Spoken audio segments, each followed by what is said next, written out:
Abramos a palavra de Deus na carta de Paulo aos Efésios, capítulo 1, e faremos a leitura do verso 6 até o verso 12. Estamos dando continuidade à nossa série de exposições na carta aos Efésios. Efésios, capítulo 1, a partir do verso 6 até o verso 12.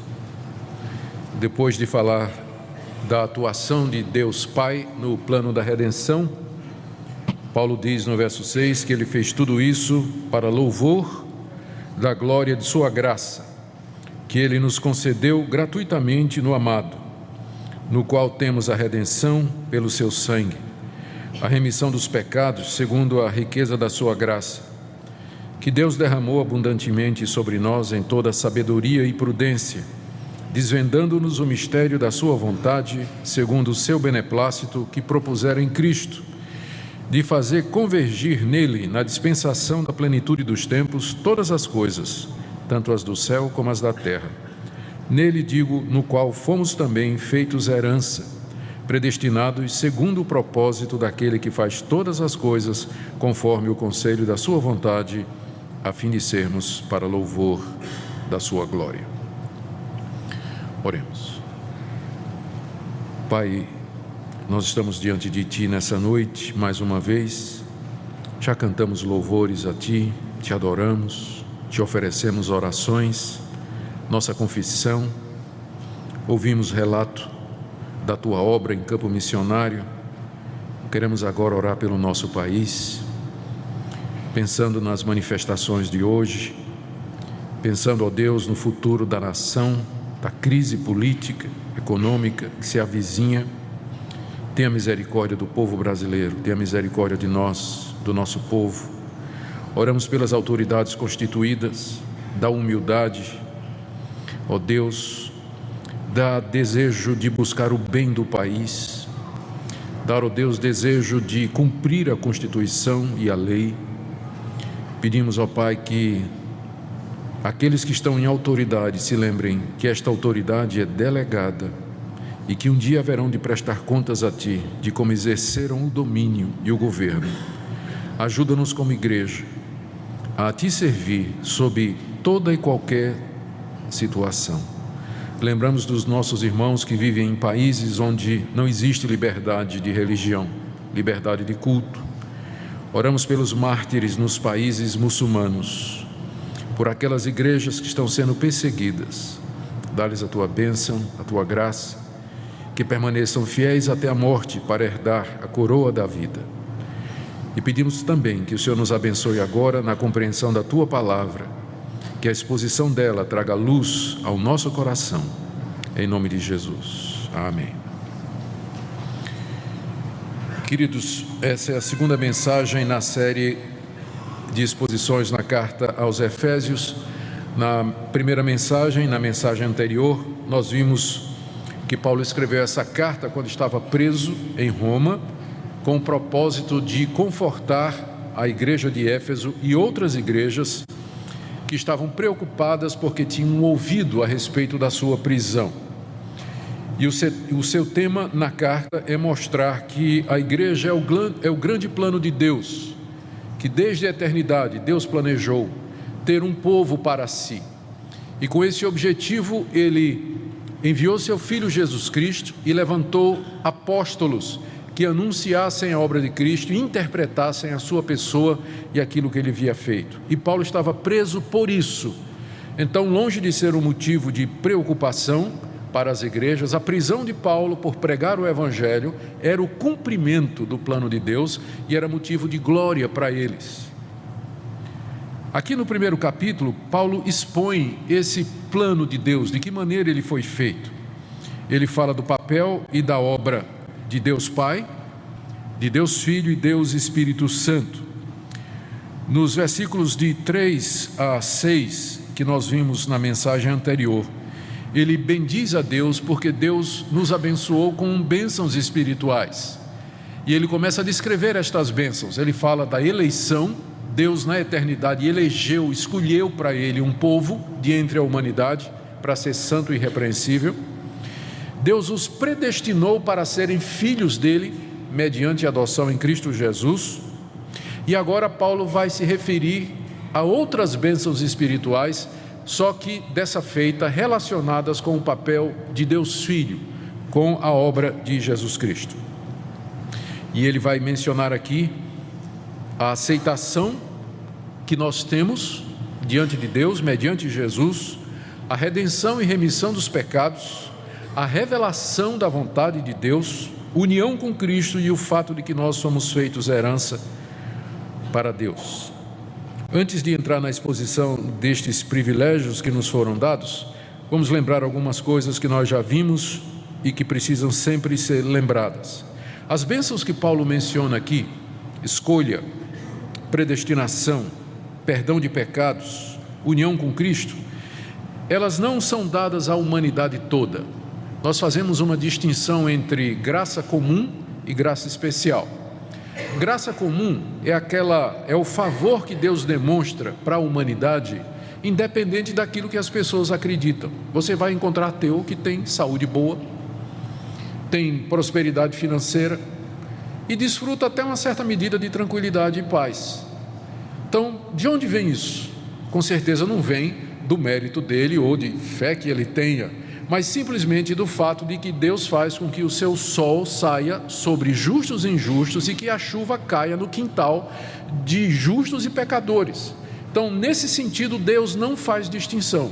Ele abençoa a humanidade com bênçãos materiais, ele traz prosperidade para as pessoas são capacitadas, independente delas crerem em Deus ou não, com capacidade para fazer música, fazer arte, para fazer ciência, fazer pesquisa, fazer descobertas, pessoas que têm habilidades extraordinárias e que não querem nada com Deus.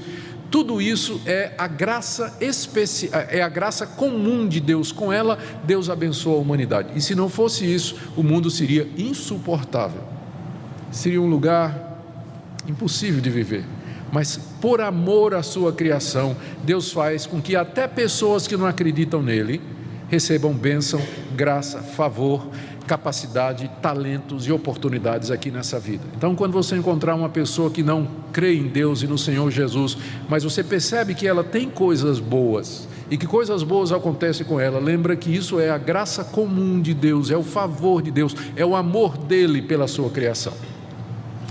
Distinta dessa graça comum, tem a graça especial de Deus, em que Deus concede bênçãos espirituais e relacionadas com a salvação, mas isso somente para o seu povo: perdão de pecados, adoção de filhos, a vida eterna, depois da morte ir para o céu, viver com Deus para sempre. Isso Deus não dá a todo mundo.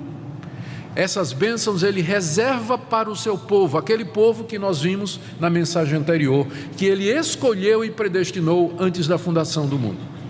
Então pode acontecer coisas do tipo: você encontrar gente que não quer saber de Deus, mas está cheio de bênção material. E você pode encontrar gente que sofre nesse mundo, doença, dificuldade, vive apertadinho na ponta do lápis, mas que se alegra porque tem certeza de que seus pecados foram perdoados mediante Jesus Cristo. Com todas as vantagens que o primeiro grupo oferece, eu prefiro o segundo, porque nesse primeiro grupo, essas bênçãos elas se limitam a esse mundo e vai terminar um dia. Nós vivemos o quê? 80 anos, 85? Acho que mais. Aqui nessa igreja tem gente perto dos 100, né? Então, mas essas bênçãos elas vão durar esse tempo aí. As bênçãos espirituais que advêm da graça especial, elas vão durar, elas têm efeito eterno. Eternidade é fora. Perdão de pecados, justificação, ser aceito por Deus, perdoado por Deus, isso de fato não tem preço. Esses privilégios, em segundo lugar, eles são dados em Cristo Jesus. Quando nós lemos de 3 a 6, que foi o tema da mensagem anterior, percebemos que Paulo o tempo todo está dizendo que Deus fez isso em Cristo, Deus nos deu isso em Cristo, Ele permitiu isso por Cristo Jesus. Tudo que nós temos é mediante Jesus Cristo, por causa do seu sacrifício na cruz, por causa da sua ressurreição, nós podemos ser abençoados com estas bênçãos especiais relacionadas com a salvação. Terceira coisa, estas bênçãos, elas são dadas gratuitamente. Tudo isso que eu falei, escolha, predestinação, salvação, redenção, perdão de pecados, isso não foi dado para nós e não nos é dado com base em qualquer mérito que nós tenhamos ou previsto por Deus, mas pela graça soberana de Deus, pelo seu amor incondicional, soberano e eletivo, que nos foi dado antes da fundação do mundo. E quarta coisa, estas bênçãos, elas são dadas para a glória de Deus. A passagem 3 vezes, a passagem de 3 a 14, que trata desse plano, 3 vezes ela diz que Deus fez tudo isso. Verso 6, para louvor da glória da sua graça. Verso 12, para louvor da sua glória. Verso 14, em louvor da sua glória. Tudo é para a glória de Deus. Tudo para a glória de Deus. Dito isso, irmãos, vamos passar então a ver o que Paulo nos diz sobre mais bênçãos que nos são dadas na pessoa de Cristo. No verso 6, Paulo diz assim, que Deus fez tudo isso para louvor da glória da sua graça, graça que Ele nos concedeu gratuitamente no amado. O que é que Paulo quer dizer com isso? Graça que Deus nos deu gratuitamente. Eu penso que a figura que está por detrás aqui é a figura tirada do ritual dos palácios, onde o rei, assentado no seu trono, na sala real, inacessível, e concedia a algumas pessoas a graça de entrar à sua presença. Há um episódio destes no Antigo Testamento, quando o rei Assuero estende o seu bastão e concede que a rainha Ester chegue à sua presença. Ninguém podia acessar o trono real, a não ser por permissão do rei, se o rei concedesse favor. E uma vez que você conseguisse acesso ao rei, você podia pedir a ele qualquer coisa. A gente vê isso no episódio da rainha Ester no Antigo Testamento. Isso era uma prática no mundo oriental. Eu penso que é essa figura que Paulo está usando aqui.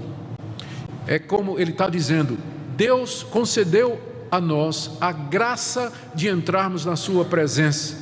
Deus é o soberano rei do universo, Ele está sentado no trono do mundo, Ele tem todo o poder no céu e na terra.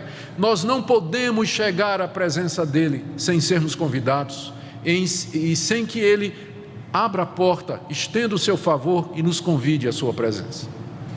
Mas Deus nos deu graça, temos acesso a Deus, é isso o favor de Deus. Nós podemos chegar à presença do Rei do Universo e diante do seu trono pleitear com Ele a nossa condição, a nossa situação, entregar diante dEle as nossas necessidades, confessar os nossos pecados, pedir perdão, acesso a Deus.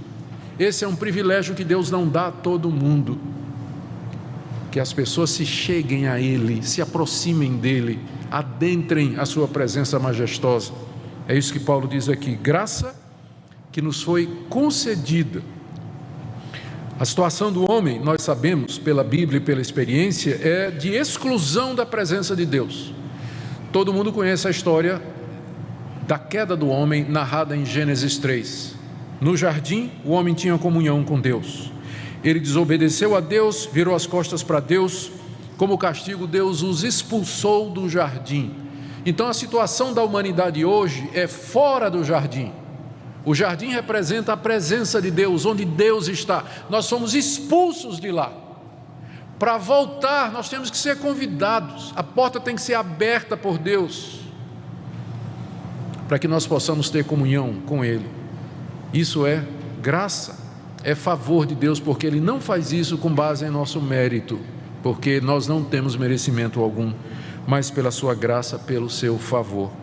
Então Deus nos concedeu graça, verso 6, no amado. Está vendo aí essa expressão? Ele diz que foi graça concedida gratuitamente. É meio que uma redundância, né? Porque toda graça é de graça. É como se Paulo tivesse dito, de graça grátis, né?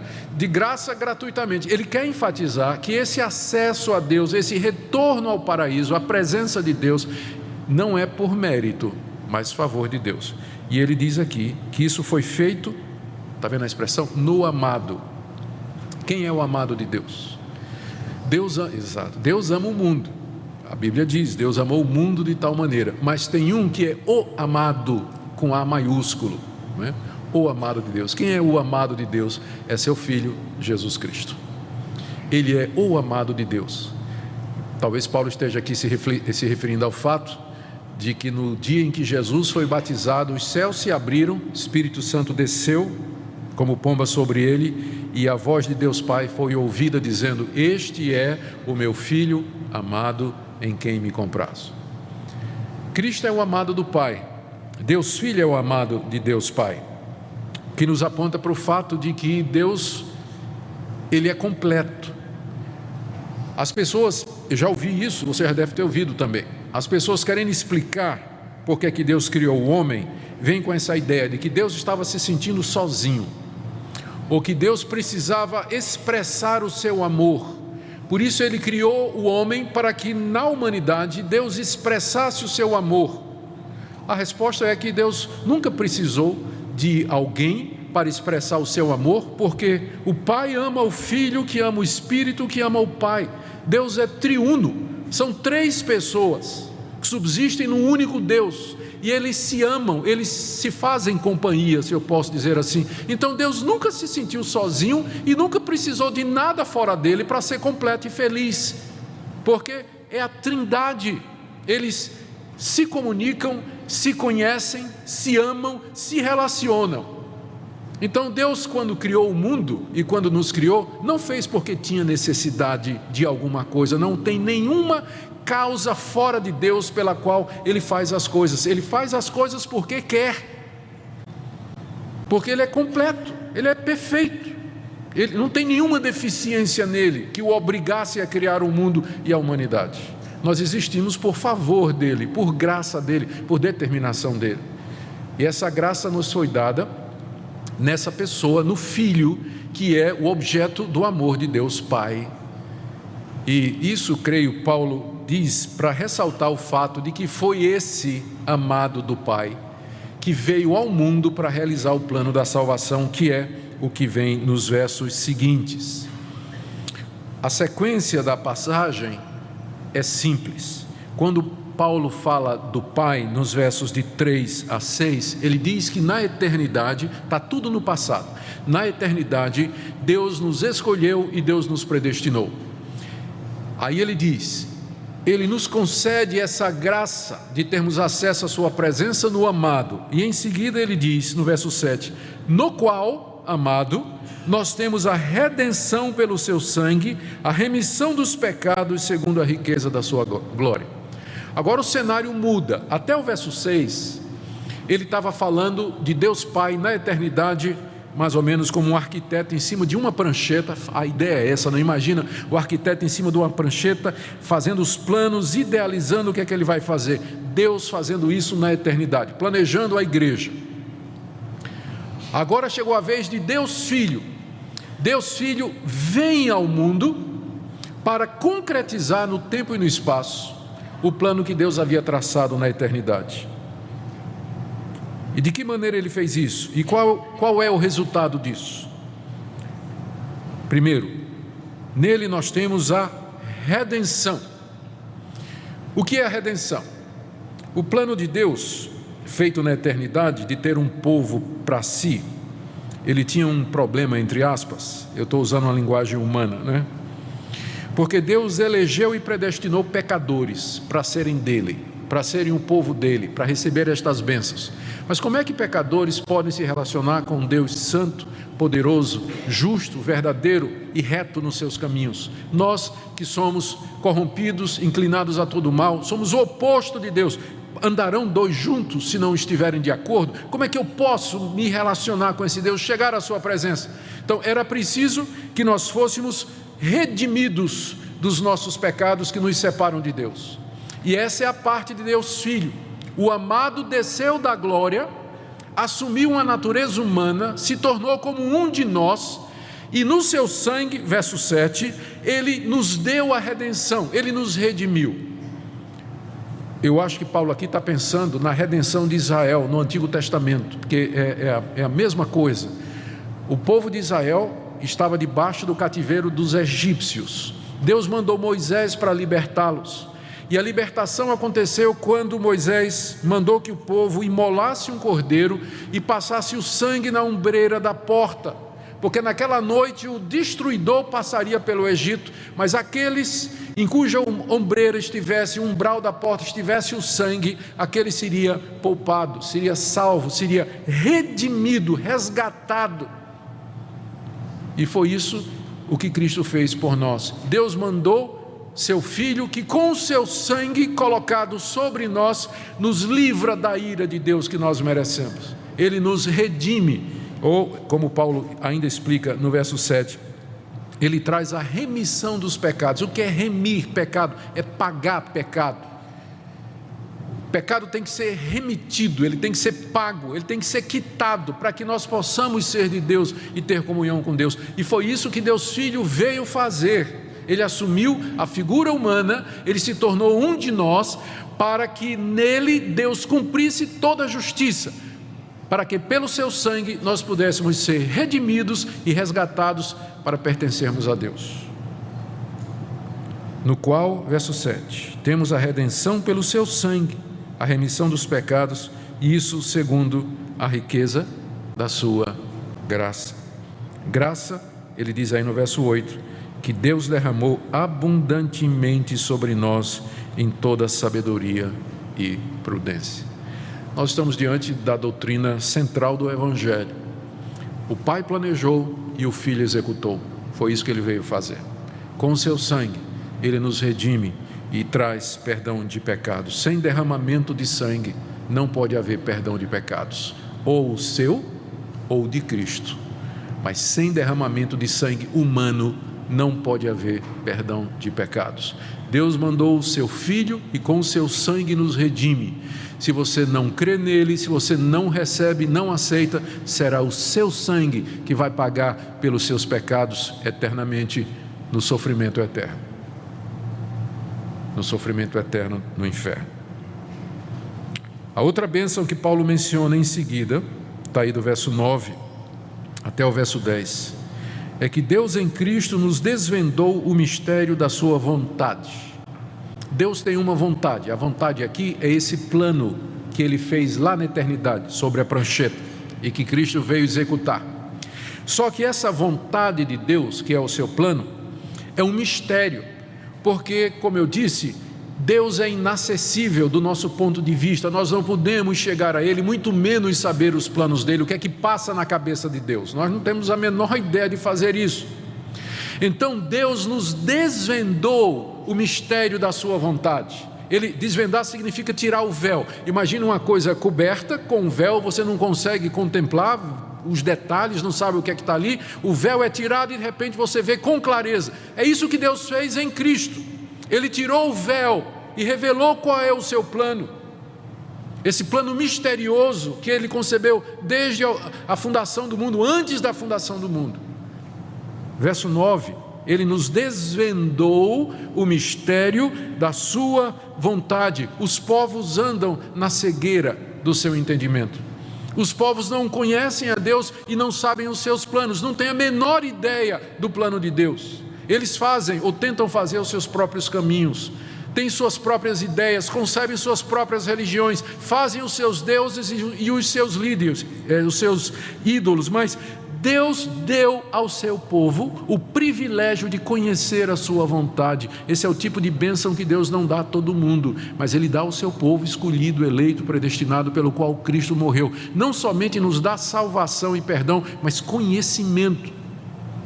Então quem é de Cristo, ele sabe por que é que o mundo existe, ele sabe de onde veio, onde está e para onde vai, ele sabe por que as coisas acontecem, ele sabe que há um Deus que está agindo no mundo, e esse conhecimento, ele traz paz, ele traz tranquilidade, ele traz norte para a vida. Gente, o mundo está perdido, as pessoas estão desnorteadas, elas não sabem quem são, algumas acham até que vieram do macaco, né? As pessoas não sabem quem elas são, qual a origem delas. Elas estão perdidas, não sabem a finalidade, e aí acabam fazendo o que tem para fazer. Pensam que estão no mundo para se divertir, para ganhar dinheiro, para gozar a vida, aproveitar o que a vida tem de bem, de bom, e se possível fazer bem a algumas pessoas, então limitam. A visão delas é reduzida ao presente, ao material, aquilo que elas conseguem ver, experimentar e tocar. Elas não têm a visão ampla da história, do plano de Deus, de uma eternidade que foi de um momento em que Deus criou todas as coisas com um plano e projeta a humanidade para a eternidade afora, um plano maravilhoso do qual nós fazemos parte. Ser crente é mais do que ser salvo, é entender o mundo. Por que é que ele funciona? É ter resposta para estas grandes questões da vida. O que é que nós somos? De onde viemos? O que é que estamos fazendo aqui? Deus nos desvendou o mistério da sua vontade. O cristão, por definição, é alguém que era cego, mas agora vê. Ele agora entende. Tudo agora faz sentido. A vida faz sentido. A história faz sentido. A sua história faz sentido. Deus nos desvenda o mistério da sua vontade. E qual é essa vontade? Está dito aí, verso 9 e 10. A sua vontade é, segundo o seu beneplácito, a palavra beneplácito quer dizer o prazer dele, segundo o seu bom prazer, que ele propôs em Cristo, propôs lá na eternidade. Olha o verso 10. De fazer convergir em Cristo, na dispensação da plenitude dos tempos, todas as coisas, tanto as do céu como as da terra. Esse é o plano misterioso de Deus, de fazer a criação toda convergir para Cristo, fazer a criação toda se voltar para Cristo, fazer com que na plenitude dos tempos, que está chegando, já começou, com a vinda de Cristo, com a sua morte e a sua ressurreição, com a ação do Espírito Santo no mundo, Deus está reunindo um povo, mas esse momento se aproxima em que todo joelho se dobrará e toda língua confessará que Jesus Cristo é Senhor, para a glória de Deus Pai. A criação será liberta do cativeiro da corrupção e Cristo reinará sobre esse mundo e todos vão se curvar diante dele. Ele é o Senhor absoluto. Então esse é o plano de Deus, dar o seu Filho como soberano do universo e toda a criação se humilhar diante dele, se curvar diante dele em adoração, alguns em gratidão, louvor e adoração, e os outros condenados eternamente, mas todos submissos, todos dominados debaixo da sua autoridade. Esse é o plano de Deus, é isso que Deus está fazendo, e ele começou mandando seu Filho, que morreu na cruz, rejeitado pelos homens, ressuscitou dos mortos, subiu aos céus, enviou os seus servos para pregar o Evangelho, anunciar o Evangelho ao mundo, chamar as pessoas, constituir um povo aqui e preparar esse povo para a glória. Que coisa maravilhosa fazer parte desse plano. E Paulo diz que ninguém vai fazer com que esse plano falhe. No verso 11 ele diz: nele, Cristo, digo, no qual fomos também feitos herança. Essa é mais uma das bênçãos que Paulo menciona. Nós somos a herança de Cristo. Se Ele é aquele para onde todas as coisas vão convergir, nós somos a herança dele, o povo que Ele vai ganhar como herança. Lá no livro do profeta Isaías 53, quando é descrito o sofrimento do Messias, está dito que Deus deu a Ele como recompensa muitos homens. E lá no Salmo 2 está dito, o pai diz ao filho: me peça e eu te darei as nações como herança. Qual é a recompensa de Deus Filho por ter derramado o seu sangue na cruz? O que é que ele ganha com isso? A resposta é: você e eu. Nós somos a herança de Cristo. Essa é a recompensa de Cristo. É por isso que na Bíblia a igreja é chamada de quê? A noiva de Cristo. Não é isso? A Bíblia fala das bodas do Cordeiro, do casamento de Cristo com a sua noiva, que é a igreja. Nós somos a herança de Cristo. O trabalho penoso dele, a agonia que ele sofreu na cruz, o que é que ele vai ganhar com isso? Nós. Um povo para si, eternidade afora, com quem ele terá comunhão e alegria. Nele nós somos feitos herança. E Paulo termina, como eu disse, dizendo no verso 11, que isso vai acontecer, porque ele diz: predestinados segundo o propósito daquele que faz todas as coisas conforme o conselho da sua vontade. É como se Paulo dissesse: isso vai acontecer, esse plano que Deus elaborou e que o Filho executou, vai acontecer, porque isso foi predestinado pelo Deus que faz tudo de acordo com a sua vontade. Ele não pede a sua opinião nem a minha, mas a sua soberania garante que isso vai acontecer. E verso 12: a fim de sermos para louvor da sua glória. Ponto. Eu estou colocando ponto porque não tem no original grego. Termina aqui a descrição que Paulo faz da obra de Deus Filho. O Pai escolheu e predestinou, o Filho veio e nos deu acesso ao Pai, redenção, remissão, desvendamento e conhecimento do mistério do Pai, união com Ele e herança, nos fez herança. E tudo isso de acordo com a predestinação de Deus, o Deus que faz todas as coisas segundo o conselho de sua vontade, para louvor da sua glória. Queridos, quais são as aplicações que nós podemos fazer do Evangelho para nós? Porque o que acabei de expor para vocês é o Evangelho. Primeiro, talvez haja pessoas aqui nessa noite que ainda não conhecem ou não foram alcançadas por estas bênçãos maravilhosas de Deus, que valem muito mais do que as bênçãos materiais. Eu convido você nessa noite a que você busque a Deus, que você bata na porta do palácio, que você se ajoelhe diante do trono e diga: Deus, eu me chego a Ti como miserável pecador e peço que o Senhor me conceda a graça de pedir perdão. Eu quero me chegar a Ti.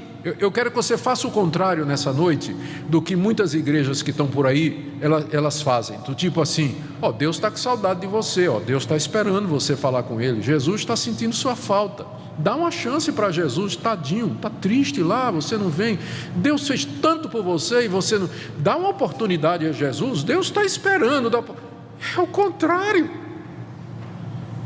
Você que tem que bater na porta de Deus e dizer: Deus, tenha misericórdia de mim. Será que há esperança para mim?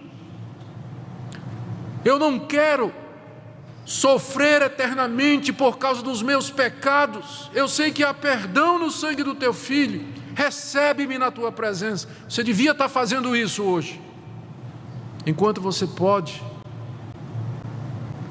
Enquanto você pode. Talvez haja alguns aqui nessa noite que pensem que a salvação e o perdão é alguma coisa que Deus dá a quem merece. Eu creio que essa passagem deixa muito claro que o perdão de pecados e a salvação não é dada a quem merece. Primeiro, porque ninguém merece. Pessoas acham injustas. Eu sei que tem gente que vai achar injusto isso que eu disse, que Deus elege e Deus predestina. Diz: mas isso não é discriminação, não é injustiça? Por que injustiça? Injustiça é quando você tira o direito de alguém. Você não tem um direito a ser salvo? Tem? Você não tem direito a ser salvo. Você é um pecador, quebrou a lei de Deus por pensamento, palavras e obras, sua vida toda. Você tem direito a quê? Se você nunca diga assim: Deus, eu só quero o meu direito. Eu já ouvi essa frase em alguns programas evangélicos, o pessoal diz assim: Deus, restitui o que é meu. Não faça isso. Não peça para Deus restituir o que é teu, porque é ira e condenação, é o que você merece. Não diga assim: Deus, eu só quero que você seja justo comigo. Não faça isso. Não faça isso. Não peça justiça a Deus, peça misericórdia. Peça que Ele tenha misericórdia de você, compaixão de você, porque não é pelo seu merecimento. Se Deus fosse dar o seu merecimento e o meu, nós estaríamos todos condenados. Deus não é injusto, porque Ele não está tirando o direito de ninguém. Injustiça é quando você tira o direito de alguém. Nós não temos direito nenhum, a não ser de ir para o inferno. Então, quando Ele resolve salvar graciosamente, Ele não está sendo injusto, está sendo gracioso, está sendo misericordioso, está sendo compassivo. Talvez aqui nessa noite Há pessoas que um dia experimentaram esse amor de Deus, passaram por uma experiência espiritual, conheceram a Deus, a mente se iluminou, o coração se aqueceu, sentiram uma mudança na vida, mas isso durou algum tempo, e logo depois os velhos hábitos continuaram ou cresceram, e hoje como que aquela experiência e aqueles momentos são parte de um passado, e hoje a pessoa não está vivendo mais em comunhão com Deus, não está andando mais nos caminhos de Deus. Eu quero dizer que depois disso aqui não resta mais nada. Se você jogar isso fora, se você virar as costas para aquilo que você conheceu, experimentou, não há outra expectativa. Aqueles que foram iluminados, aqueles que participaram e caíram e rejeitaram, não há possibilidade de renová-los para arrependimento. Ou é isso aqui, ou nada, e o nada aqui representa condenação e inferno. Quem sabe nessa noite Deus não está lhe dando a oportunidade para que você se arrependa e você venha. Esse Deus gracioso, misericordioso e bom, que tem prazer em perdoar. Deus não é um Deus tirano, que tem prazer sádico em mandar os seres humanos para o inferno, mas Ele é um Deus que tem prazer em atender. A Bíblia diz que Deus não despreza o coração contrito e quebrantado. Quem se chega a Deus assim será aceito por Deus. Será aceito por Deus.